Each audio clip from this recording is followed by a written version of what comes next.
Záver druhej etapy Tirreno Adriatico dizajnoval Paolo Bettini. Ten, kto pozná cyklistickú mentalitu dvojnásobného majstra sveta a olympijského víťaza, sa už dopredu musel tešiť, čo za záver vymyslel tento skvelý stratég. A treba povedať, že nesklamal a pripravil dramatickú koncovku.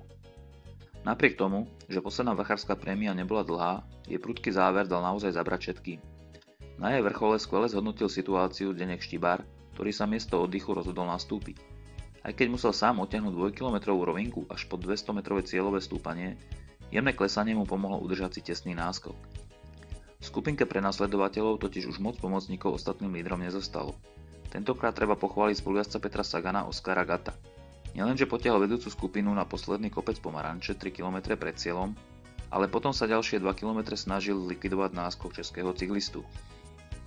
Až v samom závere sa k stíhaniu odhodlal Vincenzo Nibali, ale to už bolo neskoro, keďže trojnásobný majster sveta v cyklokrose si nechal dostatok síl aj na záverečné krátke stúpanie a už niekoľko metrov pred cieľom mohol oslavovať.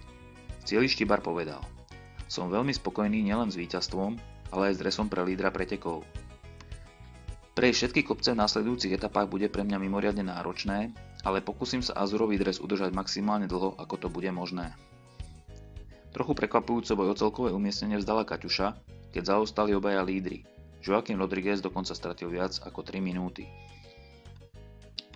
Peter Sagan odjazdil preteky vysoko takticky, ale asi ani on nečakal, že Štibar nastúpi práve vo chvíli, keď vedúca skupina vystúpala na vrchol prémie. Potvrdil to aj športový manažér Tinkoff Lars Michaelsen. Všetko išlo podľa plánu, chlapci tam boli ako mali byť, chýbal akurát Boaro, ktorý musel meniť koleso. Prekvapil nás však Štibar svojim útokom, zhodnotil Michaelsen. Kato robil čo mohol, ale keďže sa v početnej skupine našiel nikto, kto by ho prestriedal, sám na dotiahnutie výborného tempa Etixu nestačil. Peter si postrážil aspoň druhé miesto a podobne ako pred rokom začal na Tirreno Adriatico druhou priečkou. Spokojnosťou však cieli nežiaril. Je to škoda skončiť opäť druhý. Včera sme urobili všetko dobre a dnes takisto.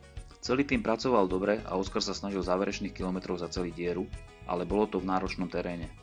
Šprint bol v poriadku, mal som z neho dobrý pocit, povedal celý slovenský cyklista. V tej minuloročnej edícii sa mu nad najvyšší stupienok podarilo vystúpať až v 6. etape, pri dobrej konštelácii by sa mu to tento rok mohlo podariť skôr. Už 3. etapa by mu mohla opäť vyhovovať. Druhým miestom sa posunul na celkové 6., keď na lídra Štibara stráca 14 sekúnd.